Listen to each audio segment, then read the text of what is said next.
We have completed 1/3 of the NFL regular season, and we're ready to take a look at a challenging NFL Survivor Week 7, and it's coming up next.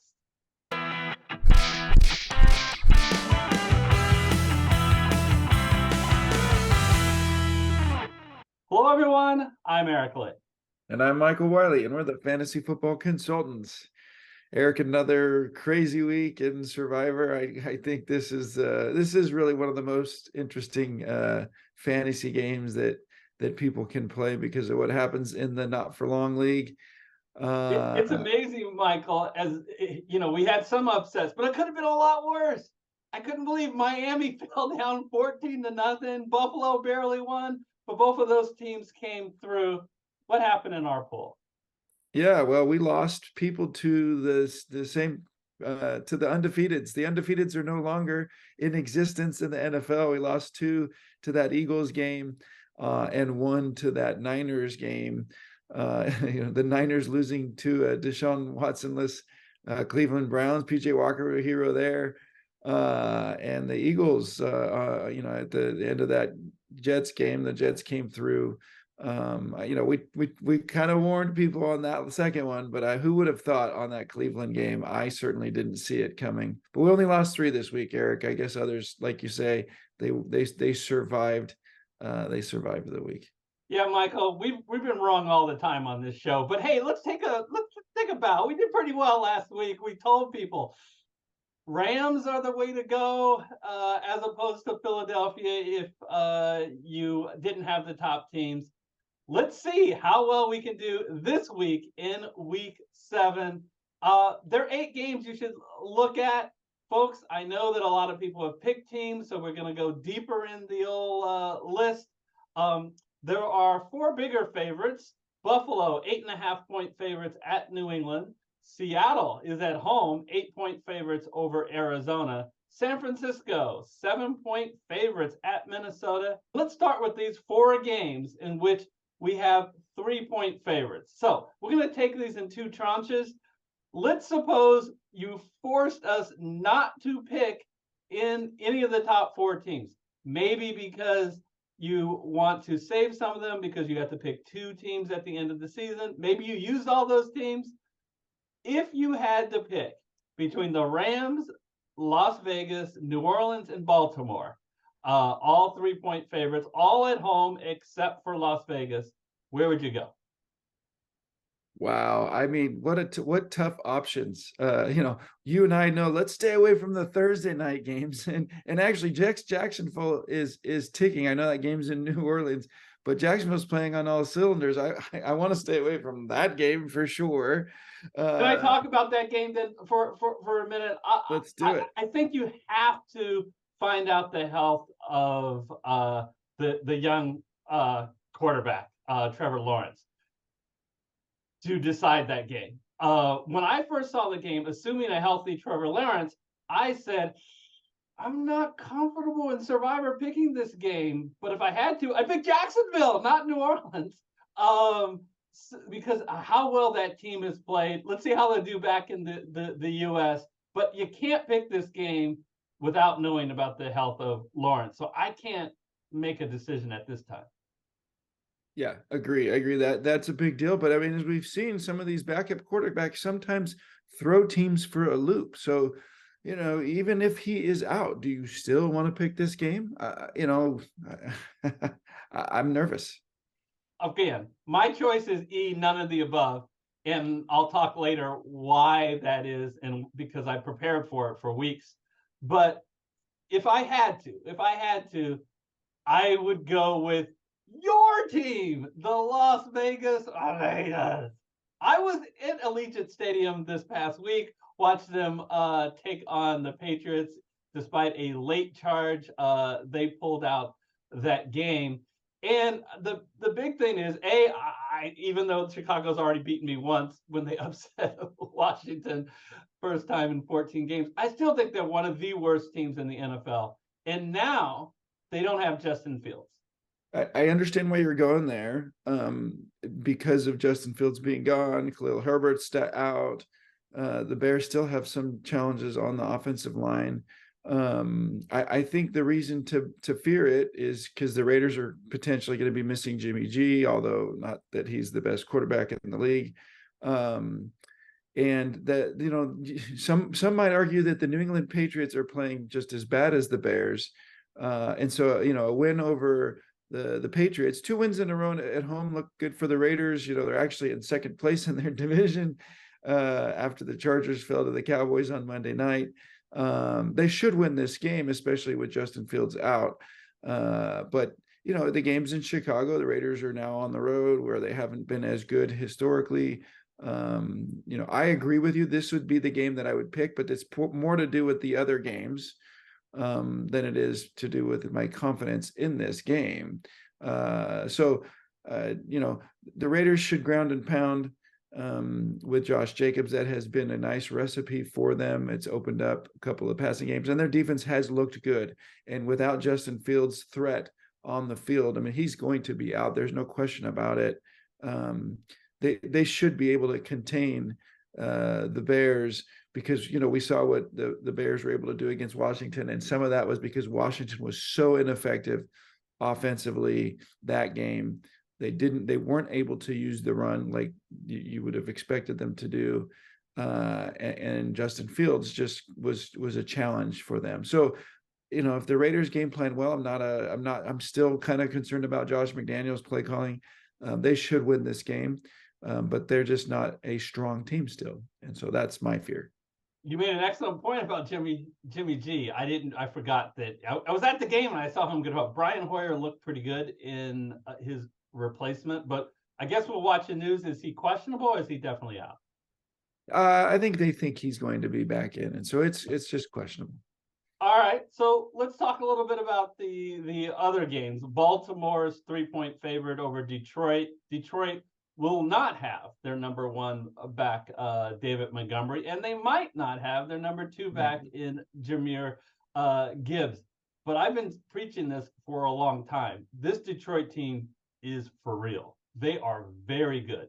I admit they're not as good on the road, at least history-wise, as at home, but this is a scary game for Baltimore, who just feels like they're a very good team, but they sleepwalk to these games.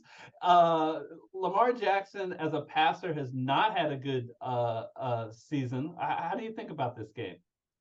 Yeah, so I think that the Baltimore Ravens offense is not clicking, right? They are not able to move the ball and finish off drives.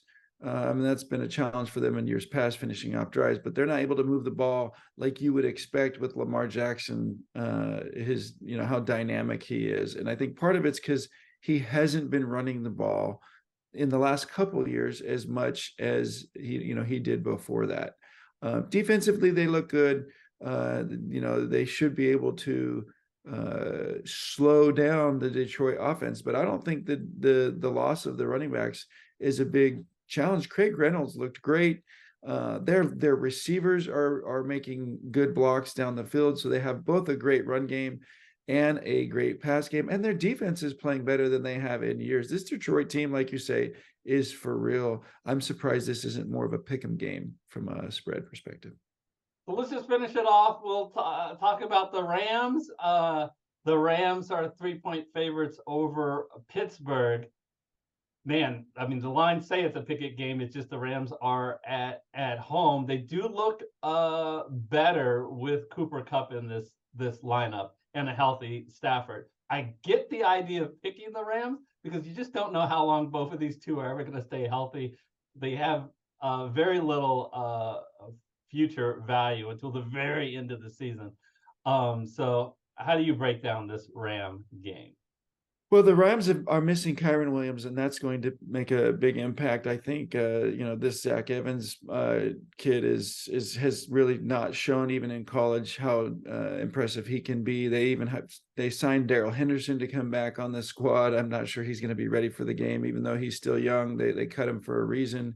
The defense looks good, but Pittsburgh's coming off a bye, and some might argue that their defense, after one rough game earlier in the season, is one of the best defenses in the league. And so, Kenny Pickett doesn't look sharp right now. Najee Harris can't move the ball, but I think they're going to get Deontay Johnson back this week.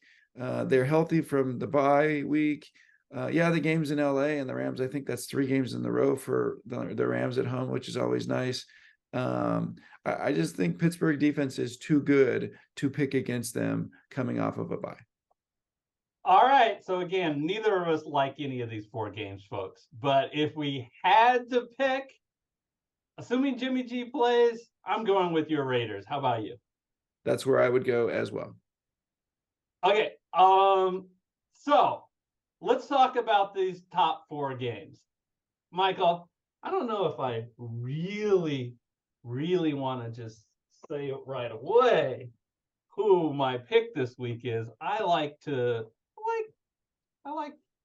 let the people think about it.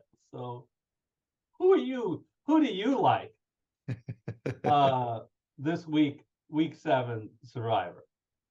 I understand why you're wearing that.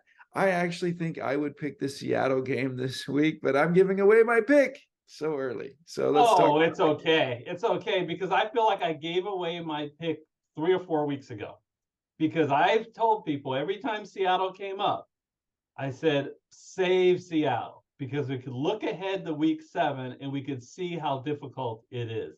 It's especially important that you save Seattle if you already picked Buffalo and San Francisco. I don't feel good about this Kansas City game at home against the Chargers. Division game, a game in which Kansas City easily has 4 better games. Let's just get rid of the Kansas City game. Your thoughts?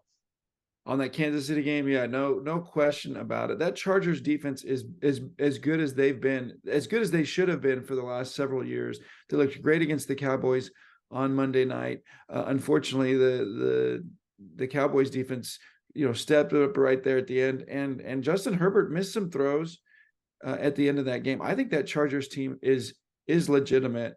I wouldn't want to play them. I wouldn't want anyone to have to play them right now. I think that they can definitely go into Kansas City and get a win.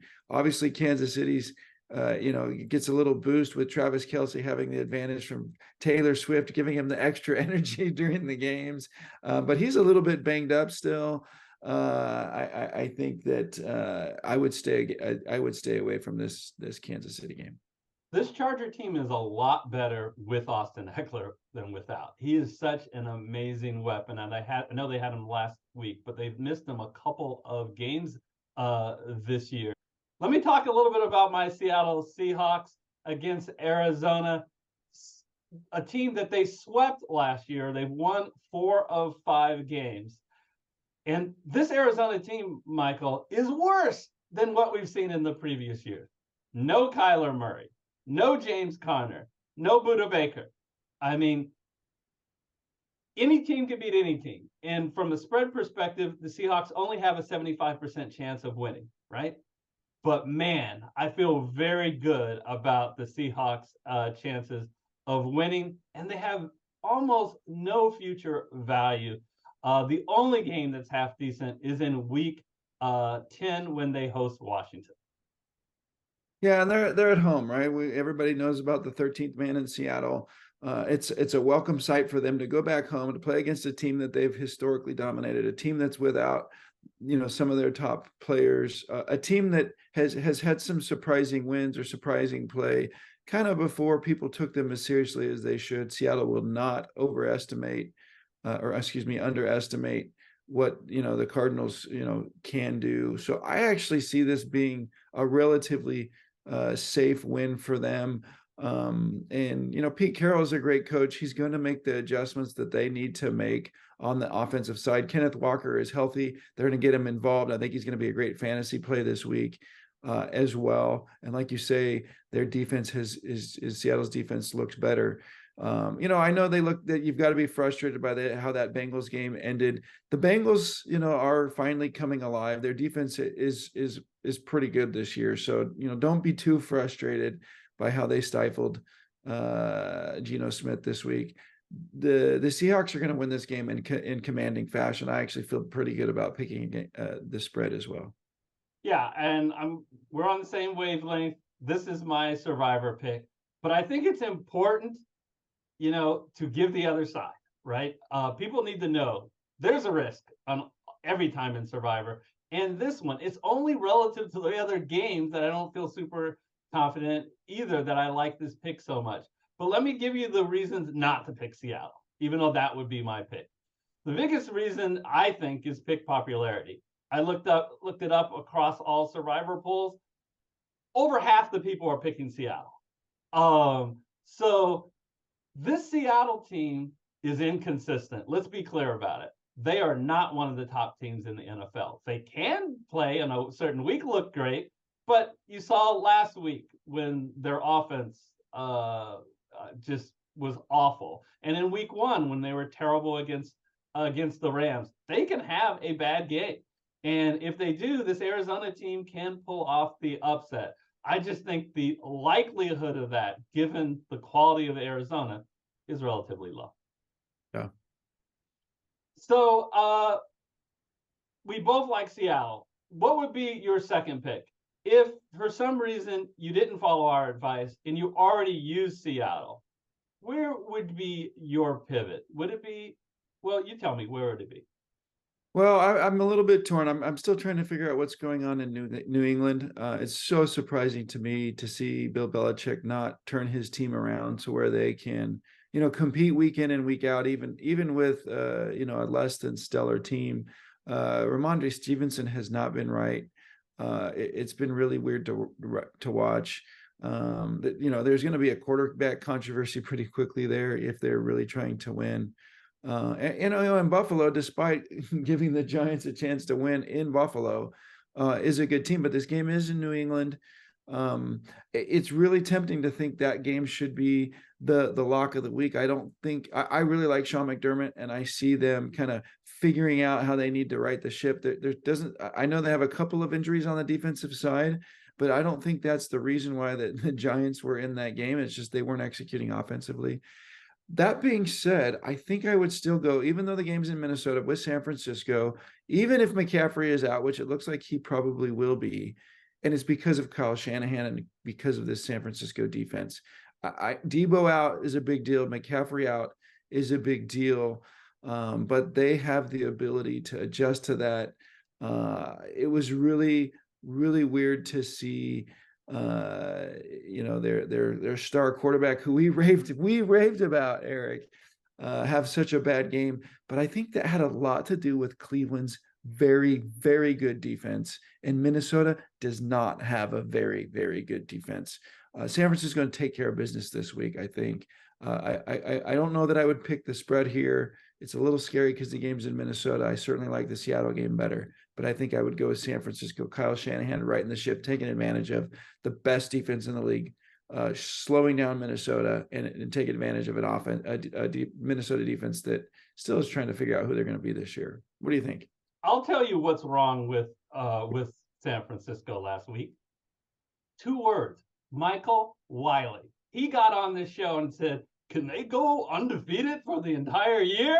And you look what you did to them. As a Seattle fan, thank you, by the way. Look, you mentioned it with the key injuries. Add Trent Williams to that. I'm not picking San Francisco until I know the health of those 3 guys: Trent Williams, Deebo Samuel, and Christian McCaffrey. But don't forget, and I kind of saw this Minnesota offense last week against Chicago, far from a great defense, absolutely sputter without their superstar, Justin Jefferson. So if I can get 2 of those 3 guys, I would agree with you with going with San Francisco as a backup to Seattle. I mean, both San Francisco and Buffalo have tremendous future value. So it's tough to say, but definitely I feel comfortable with Buffalo and San Francisco as backups to Seattle. Just I need to follow the health of those key 49ers. Michael, can you believe we are already 1/3 of the way through the season?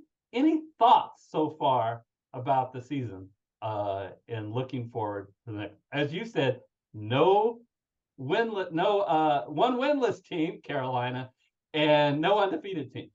Yeah, no, I mean, the NFL is proving to be that league. It always proves to be. You know, the Miami Dolphins 73 team gets to celebrate pretty early every year now. It is a challenging league to win week in and week out against professional athletes, against coaches for the most part who know how to make adjustments. So it's fun to watch week in and week out. You don't have to be just a fantasy sports fan to enjoy the NFL. Get out there, support your team, and don't feel like even if your team's not necessarily cream of the crop right now that they can't make the playoffs and win a game or two. Maybe they're not right there where the Super Bowl contending teams are, but any team can make the playoffs except for maybe the Carolina Panthers and the Chicago Bears this year. All right, folks, we will be back with you next week to break down week 8. Until then, take care, everybody. Bye-bye. We'll put 2 videos on the screen we think that you'll enjoy.